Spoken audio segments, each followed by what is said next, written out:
They built cities of stone that rivaled any in the ancient world. Their astronomers mapped the heavens with breathtaking precision. Their kings ruled over 1 million people. And then, in the blink of a cosmic eye, they were gone.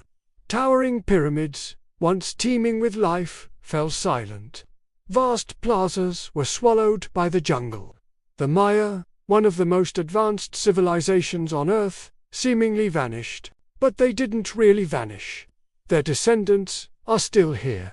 The question isn't where did the Maya go, but why did they walk away from it all?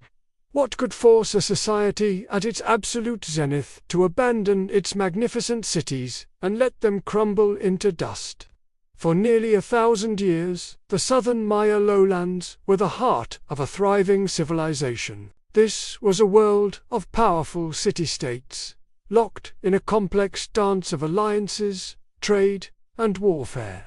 Cities like Tikal, with its iconic temples piercing the jungle canopy, and Calakmul, its great rival, were centers of immense power, art, and intellectual achievement.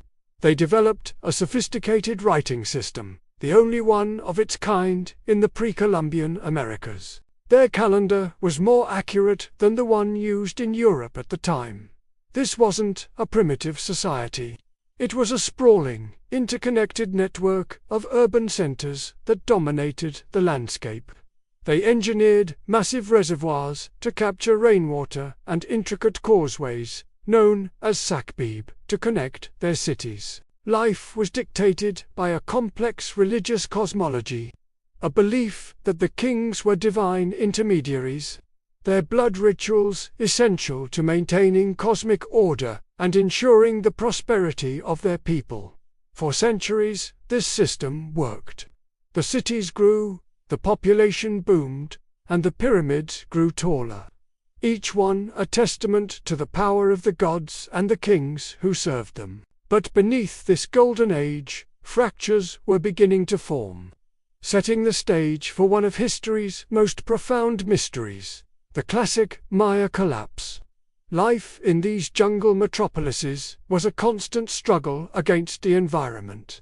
The very foundation of Maya society, agriculture, was a high-wire act. They practiced intensive slash-and-burn farming, a method that is effective in the short term but depletes soil nutrients over time, requiring ever more land to feed a growing population.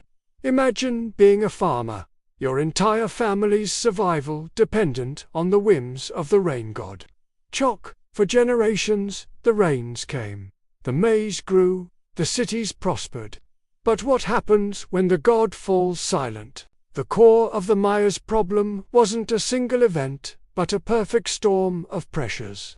The population in cities like Tikal may have reached as high as 90,000 people, all demanding food, water, and resources from a fragile tropical ecosystem. The endless construction of monumental temples and palaces required vast quantities of wood and limestone plaster, leading to widespread deforestation. As the trees disappeared, the soil eroded, washing into the vital reservoirs and making them less effective. The pressure was immense. Skeletal remains from this period show increasing signs of malnutrition and disease. The people were suffering. And when people suffer, they begin to question their leaders, especially leaders who claimed to speak for the gods. The intricate murals and stone carvings don't just depict gods and ceremonies. They tell a story of escalating warfare between the city-states, fighting over dwindling resources and political dominance. A once stable world was spiraling into chaos. The turning point wasn't a single battle or a sudden catastrophe.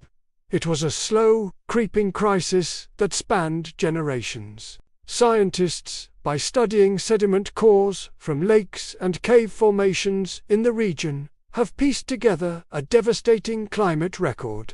It shows that starting around the year 820 AD, the Yucatan Peninsula was struck by a series of severe, prolonged droughts. These weren't just dry seasons. These were decades-long periods of intense, unrelenting lack of rain. For a society utterly dependent on rain-fed agriculture, this was an apocalypse. The reservoirs dried up. The crops failed year after year. The divine kings, who had promised to intercede with the gods to ensure bountiful harvests, were powerless. Their rituals failed. Their authority crumbled. Starvation and thirst became rampant. The social contract was broken. This is the moment the perception shifts. The collapse wasn't an abandonment in the face of an external enemy. It was an internal implosion. The people, desperate and disillusioned, stopped believing. They stopped building temples. They stopped carving monuments to their failed kings. They simply walked away. They left the great stone cities, the symbols of a broken system, and scattered into the countryside, seeking water and a new way of life in smaller, more sustainable communities. It wasn't a mystery, it was a choice. A desperate, rational choice for survival. Today, the descendants of those who walked away still live in this land. They speak the languages of their ancestors and maintain many of their ancient traditions. But the world has changed. The challenges are no longer just drought, but deforestation from modern agriculture, economic pressures, and the encroachment of the outside world.